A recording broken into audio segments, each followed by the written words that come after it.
Hello, everyone, and welcome back to Climate Unfiltered, a conversation series by Climate Trends where we explore climate through stories, experiences, and the people behind them. So, today's conversation looks at something many of us experience every year, but perhaps don't always stop to think about our changing relationship with water. Joining me are Namrata and Shreya, whose work offers unique perspectives on climate, storytelling, and everyday sustainability. And we'll begin by learning more about their journeys before diving into our theme for today, that is humid heat, water, rain, and changing cities. And before diving into the conversation, I would like to tell you more about both of these people that we have here today. So, Namrata is a writer, researcher, and sustainability consultant whose work sits at the intersection of storytelling, conscious fashion, and systems thinking. Through her writing platform, which is called Slow Ain't Guilty, she explores how culture, consumption, and everyday choices shape our relationship with sustainability, encouraging people to embrace slower and more intentional ways of living. And we have Shreya here, who is an engineer turned analyst turned sustainability communicator and content creator behind her page called 5 Feet Apart, where she shares practical conversations around conscious living, mindful consumption, and sustainable lifestyles. So, welcome you both to the second episode of Climate Unfiltered. I'm really excited to have you here. Yeah, same here. Yeah, thank you for having us. Such a wonderful introduction. I'm already a fan of Navin as well. Yeah, and I'm a fan of like both of your work. So, like, since we started the conversation on both of your climate journeys, Namrata, if you'd like to take this and tell us more about why did you start to be a sustainability enthusiast in the first place? And I know that you have your own label also. How did you come about this climate journey? What were your motivations? What was that one spark that actually motivated you to come in the climate space?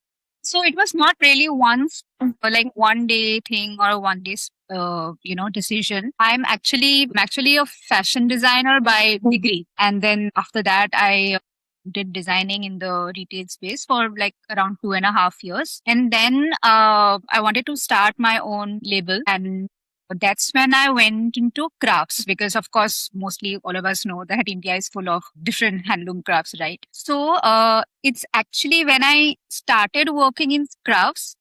Till then I didn't have actually much idea or even in a way interest in the climate space. So I mean, like at that point of time it was not a very big conversation, I think, especially in India, like it is now, or maybe it was, or I was unaware. So through crafts is when I figured basically what is sustainability, okay, how fashion is related to climate change, how fashion is related to pollution, which was something that even I was not aware of.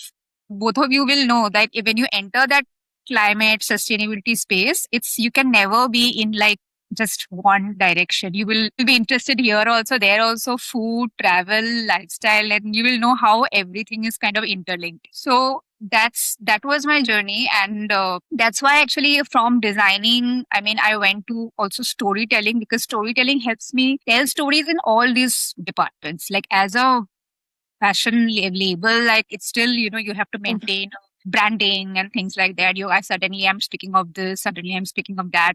That doesn't make sense much. So I think as a storyteller, because it's just me, so and I also call myself a sustainability student. It's not like I'm an expert or anything. So today I will learn something, I will dig deep, and then I can maybe write a story on that. Tomorrow it's something else. So that's basically what my journey has been with climate in India. So that's a very interesting starting point. Like you started from crafts and then you came into how these crafts and maybe sustainable textile can be sustainable, and you went on to like make your own label and now you even write about it.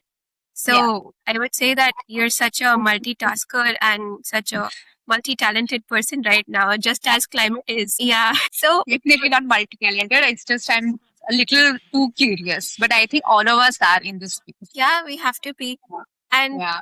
going to Shreya on that note, like you started from being an engineer and right now you are a creator and talking about sustainability on your platform. What's your story?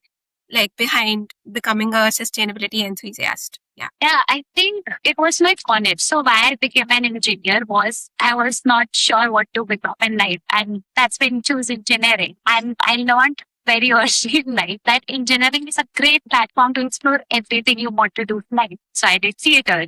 In theater, we started researching topics we can make play on. So we were researching about a lot of different things. And that's when I realized that, oh my God, we are deep in water and our water is polluted and we have a problem. And eventually, like it started adding on. Then I started noticing more injustice in society that climate change also causes and how us as humans can be a bit selfish. And big one story I would like to share is monkeys. My college had a lot of monkeys and there would be stories that go around like how monkeys would steal children's food. And I was a big foodie. I was like, you can't steal my food. So one day, two monkeys and me and my friend on a Saturday, which is an off day, where monkeys are more in power, had an encounter where I have my ice cream and monkeys coming towards me and I eat the whole ice cream in one go and monkeys shocked like this has never happened before. And I'm so happy that I've been right. Then 2 months later it hits me like, oh wait, how is it my ice cream? Like this used to be their land. This college used to be where they can probably get some fruits from and eat. And then I felt really selfish about it. And I think it wouldn't have happened because I always thought monkeys are part of my family. So I thought my brother is a dog. He did look like a monkey. And I think that's how it really started. Like that day really got me thinking about it. And that day I decided I need to do something. So eventually I did my first startup. I got incubated also within our college incubation center with Cisco. And I started learning more and more. That didn't work out. But I realized that I need to learn more. And to keep me accountable, I thought maybe I can create content around it so that I can keep on learning and sharing at the same time. If I end up building something which I hope I do, I already have audience by that time. So that's how I started content creation. Yeah, so you both have had like really interesting starting points. And for Shreya, it's a bit funny one also. Like monkeys actually motivated you. And I would say, and I would relate to that incident because even I've like experienced monkeys stealing my ice creams and it's very heartbreaking, honestly. But yeah, at that point I didn't reflect. But when I started working in the climate space and going on field, I realized that we are encroaching their spaces and that is why they are coming to these spaces and taking away our ice creams. However, if we segue into the thematic area that we wanted to talk about, we have a really in-depth relationship with water. And in terms of seeing that how the seasons change, monsoon is something which brings us, like we've also seen in movies and also in songs, that monsoon is such a beautiful season and we enjoy the rain and it promises some kind of relief after like a very hot summer. But today, as we see heat and monsoon combined, it's becoming very sticky.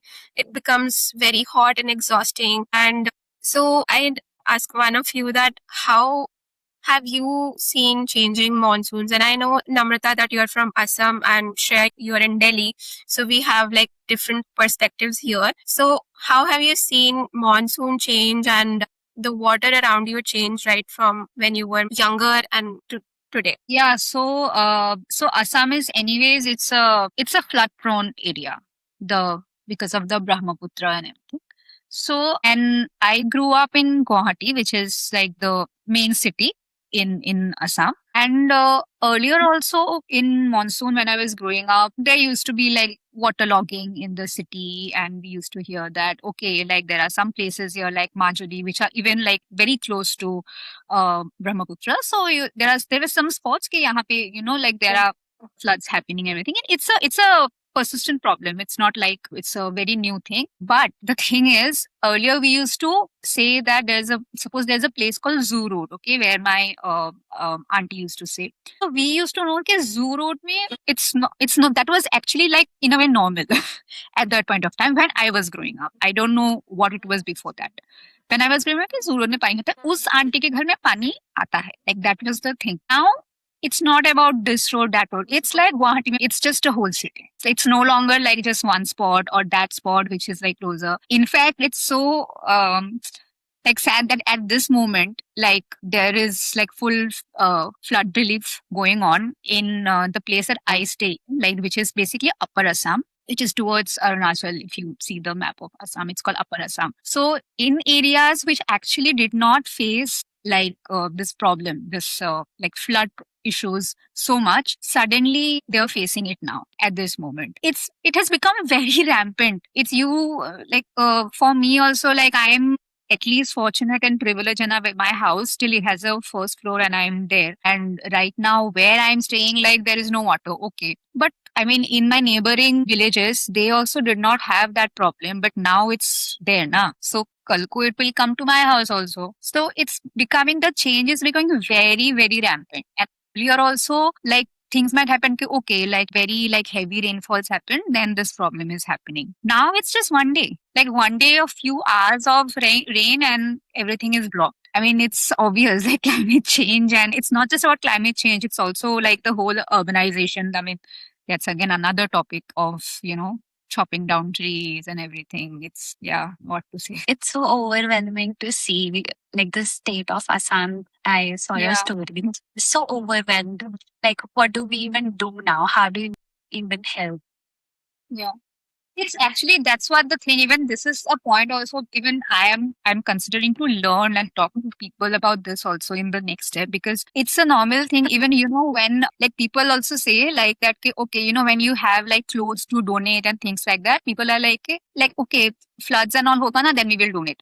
It has become that, like in Assam, when floods happen, then we will donate, because floods is like it's normal. It will happen like that. Okay, but why should it, like if it's more than, now it's not about just relief fund and the relief camps and this and that. Now that story, we know what, okay, we are ready to help whenever this calamities happen and these disasters happen. People are in a way good, people are nice, they will always help, but it's not enough, right? I'm not an expert when it comes to urban planning and things like that, but itna I know that it's different. Like suppose in Delhi, the way you plan it, it will be different from how you plan it in Bombay versus how you plan it in northeast areas here.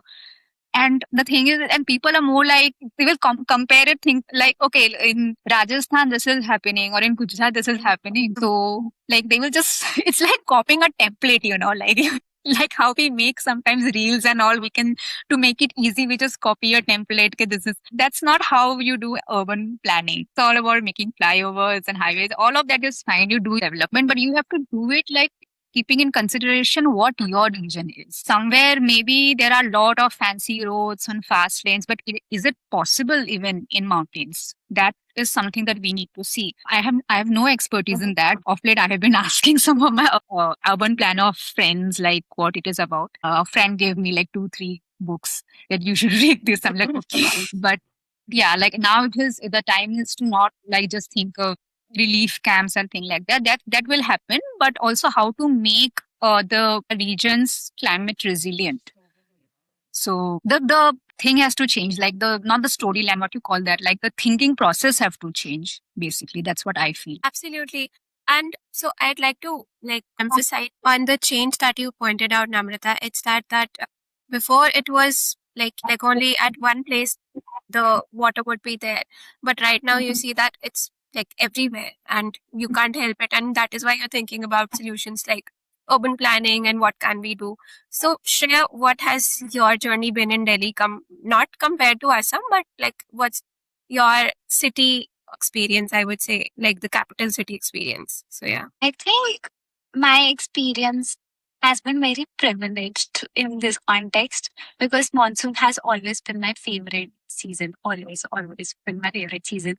I've always had a remote job. So I can, like, the moment it rains, I go to my terrace and I feel and I enjoy rains. I love rains. But yeah, it has been a consistent issue, I think, few years back as well, where there is staggered water and get rickshaws or you can't commute. Even when we were coming back from school, it would be an issue sometimes. So, but I remember those were very rare days because those are my core memories.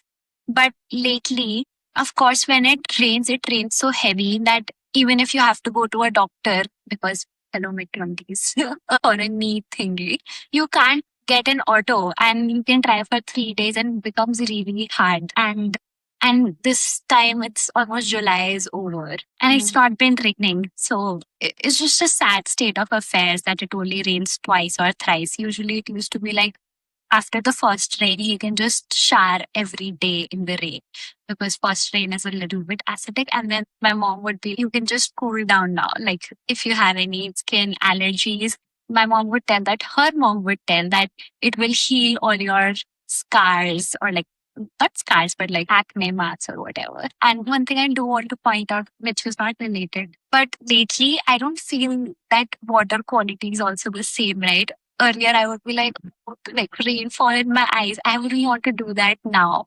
Not because my brain has developed, but because I think there is more pollution around and I don't want getting it directly into my eyes, which is obvious. Yeah, on that note, like the way you shared, even my mom has been like, she loves rain, and she also used to say the same thing, that it will help you reduce your rash after like a Yeah. hot summer. So monsoons, if you like go trench yourself in the rain. So that was really nice. But right now, like I would say that monsoons, and as you shared, like even I am in Delhi, so going out becomes like a very big difficulty, right? And I would go like to go to the office maybe, or to go outside to get some groceries, everything. Just a bit of rain, like it would be super heavy that everything fills up. So on that note, how do you feel that like heat, like the monsoon combined with high temperatures as we have seen, and how it's becoming sticky, and also how has it been affecting your daily life, maybe your health or maybe your work routine in the day? Yeah. So one thing I really do very often is travel. So in monsoon, like but my biggest hit is travel. I really want to travel somewhere. I really wanted to travel northeast this year, and it like it becomes very scary to go to mountains. You can see Himachal is always flooded. Uttarakhand, you never know when it's the next slide. You hear news from Sikkim, Assam, so you can't really travel any of these places. And the sad part is it has rained in northeast, of course, but it has not rained in Himachal or Uttarakhand as much so far. So one thing like that really like makes me feel bad is when we go to these places, not just as a tourist, but as someone who deeply connects with their surroundings, when you hear the news of people getting trapped, I mean, especially the dogs.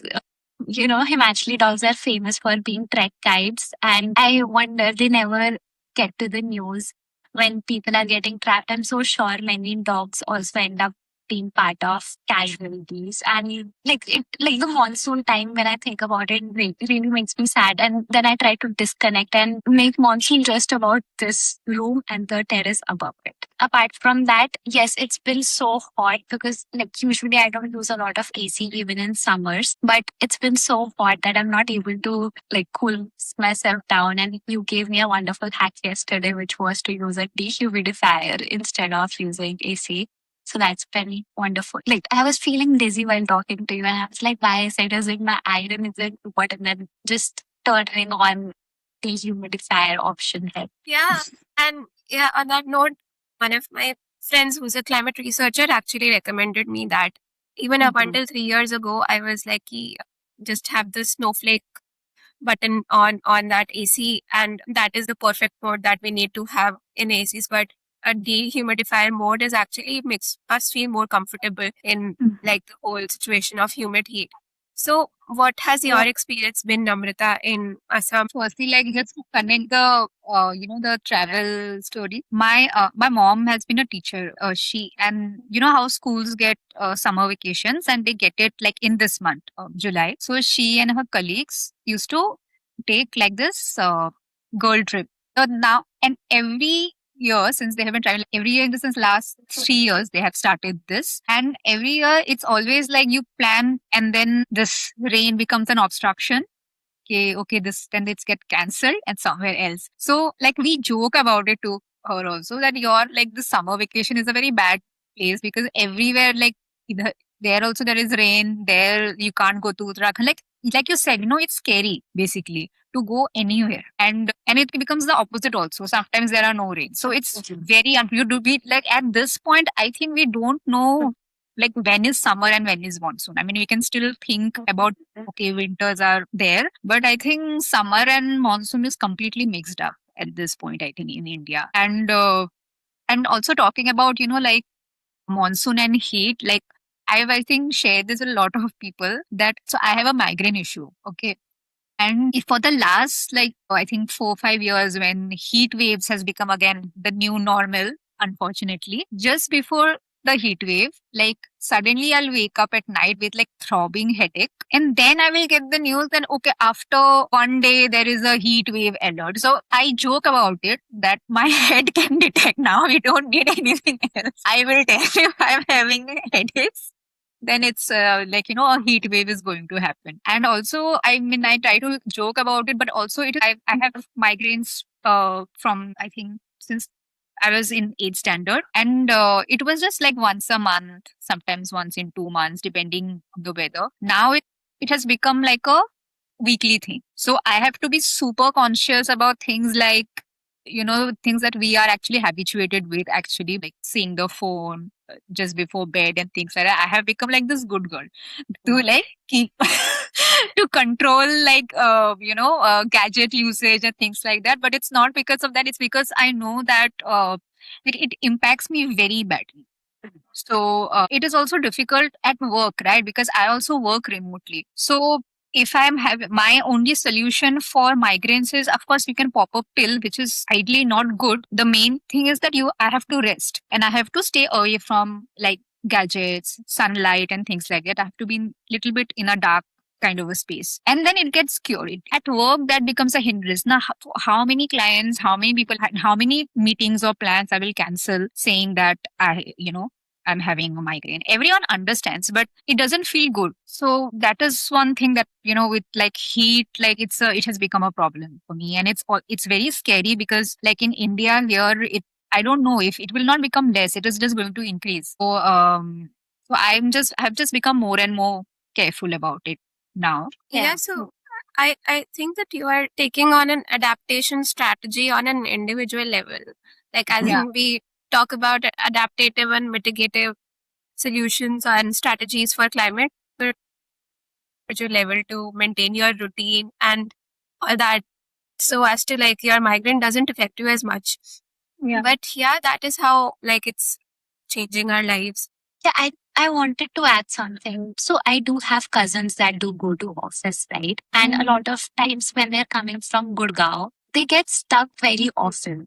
And it gets very hard. The whole system is so chaotic. And in fact, when I was traveling somewhere and I was at the airport at the same time I was boarding, when the it was 2024 when the airport terminal broke from heavy rains. So I was very concerned, like, how rain has been becoming much, much, much heavier. They're becoming so destructive. Personally, I think I still like monsoon a lot because it's because I suffer in winters too much and this is my last time to be happy.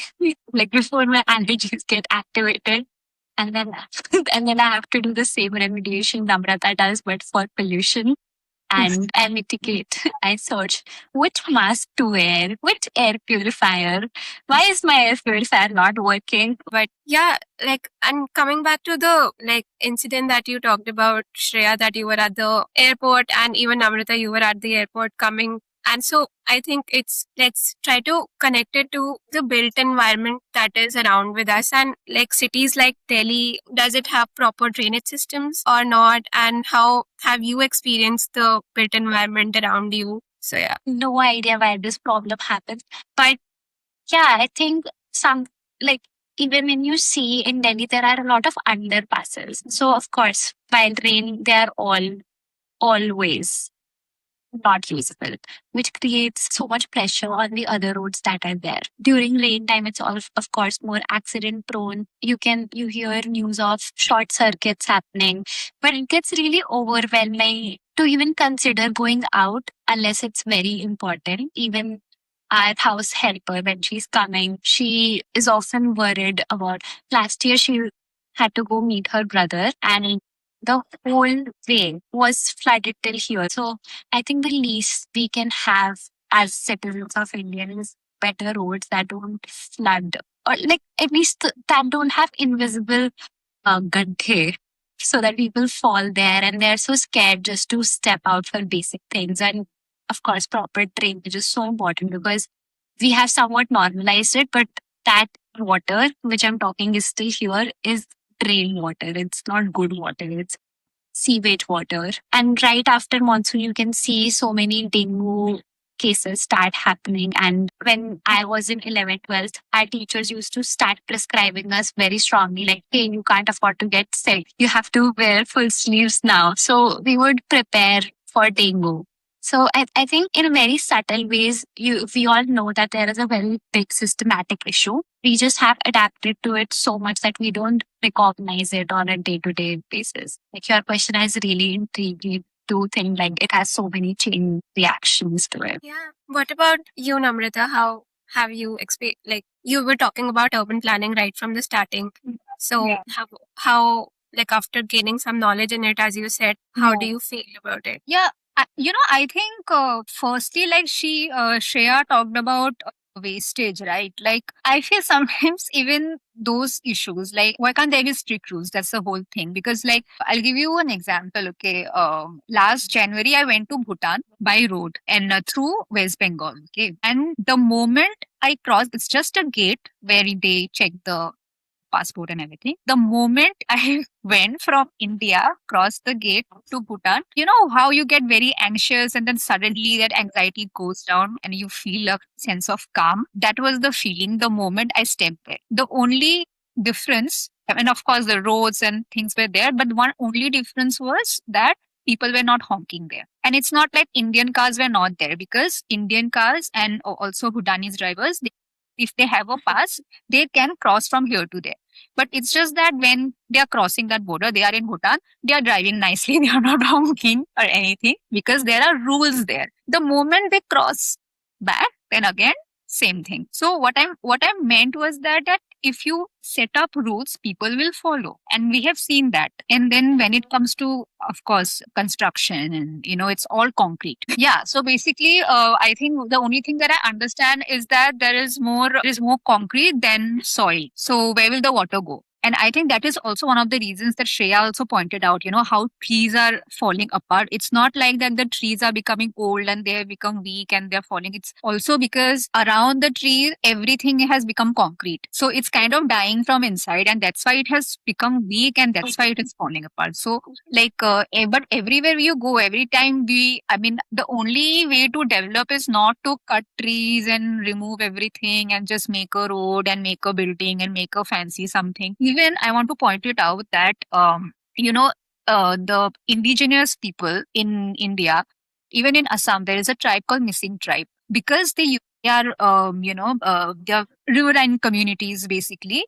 So the traditional houses that where they used to live, it used to be like, there used to be bamboos and the house used to be on the top, because it's a flood prone area. So they used to have like spaces where to keep things, and they used to live up. So when the monsoons come, they used to just be up and there used to be a boat and they can travel from here to there. I mean, see, basic knowledge, even indigenous people and local people have, because they know the region very well, what happens. So we need people with, like urban planners and anybody who had studied that. We need that information. We need traditional information and kind of, find the solutions. So, and I think even in terms of architecture also, if I'm not wrong, in Rajasthan also, the windows, the jharoka, was a reason why it was there.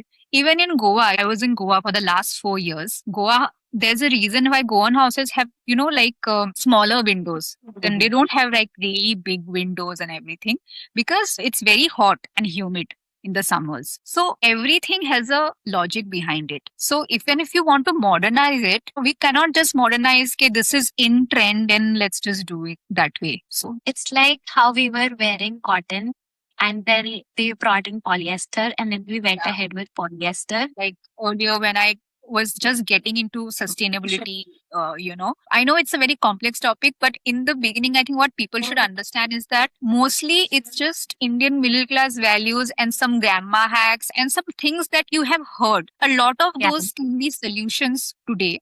Maybe not you just copy it, but you can take the thought behind it and make it modern and free. And all these things that are coming up, right? The bamboo toothbrushes and the coconut bowls and things like that.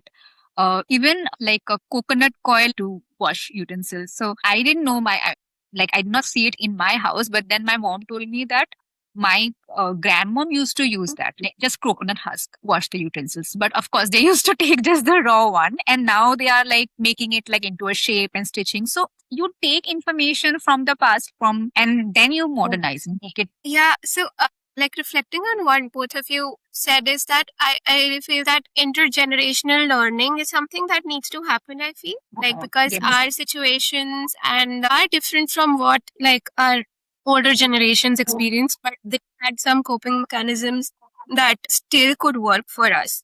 So, Yeah. and same is like inter-community knowledge as well, I think needs to be interspersed. People. Yeah, Yeah. so like a combination of traditional knowledge and modern knowledge, everything needs to like combined into a smart way so that we're able to like cope up with and adapt to the realities that we are living through right now. So, like coming back, so I know that everything seems a bit sad in terms of how we are dealing with things, but have you come across any incident or any initiative, maybe, or something a person might be doing around you that you felt in terms of this monsoon that felt a bit hopeful to you, like felt a bit that, okay, this could be done? So honestly, I'm very optimistic and I'm very hopeful, even after reading always consuming what is happening around the world. Because the thing is, what I feel 10 years ago when I was in the sustainable fashion space, the kind of awareness that was there amongst people, amongst youngsters, today I see that it's much more. They maybe don't know like many jargon terms, many like all of these, but everyone agrees that okay, yes, weather is changing, climate change is there. I mean, definitely the young generation is much more what I feel. But along with the younger generation, also I think the millennials and even Gen X, I think they are also facing this problem. So they are also kind of, I feel they're more open minded than what it was like 10 years ago. That's what my experience is. Like, there are many challenges. So I think it's not completely perfect when it comes to these solutions, but people are aware and they want to kind of work on that. I see it in every department, whether it's farming, whether it's, I told you now when about urban planning, I just wrote a newsletter and I said, I just wanted to talk. And like, there was like one friend gave me like a few books and someone else told me something. People are willing to kind of exchange ideas. And that itself, I feel that it's a win. And now we just need to kind of also get people who are, you know, in the positions of power, the one who have basically the money to make this possible. We also have to convince them. We will figure it out, is what I feel. Yeah. Like whatever you said, Namrata, has changed how I felt in 2 minutes. Because if you ask me, I am a hopeless romantic. If somebody asks me, like, why do I do this? Why do I create content?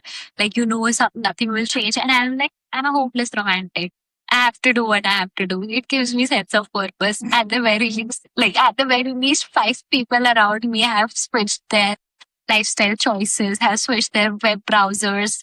Like that's how I would perceive it. But you are right. It's such a good point. Our parents can also see it that, hey, it'll be very flood prone during this time. Let's not go there. Yeah, I think that way people are getting more aware. At the end of the day, whatever it is, it's a fight worth investing efforts in, and climate will change. But we just have to delay or minimize the consequences of it, protect as many people and places and spaces we can protect. Like even when it comes to, things like sanitary pads, that conversation happened. Then I remember I put up a few stories on that and then people like, it's like going back to old eras. What are you saying? But I mean, I understand, but whatever. I gave them the explanation that there are pros and cons to it and there are the environmental issues. Now the same people are agreeing that, the alternatives are better because it's helping them with like no rashes, etc. So I think sometimes what happens is that I think it's for us also, right? If we see something like what is normal for us, people who are not completely in climate space for whatever reasons, you tell them something, it becomes a big shock. No, like how can this happen? What are you talking about? That kind of thing. but eventually it becomes normal.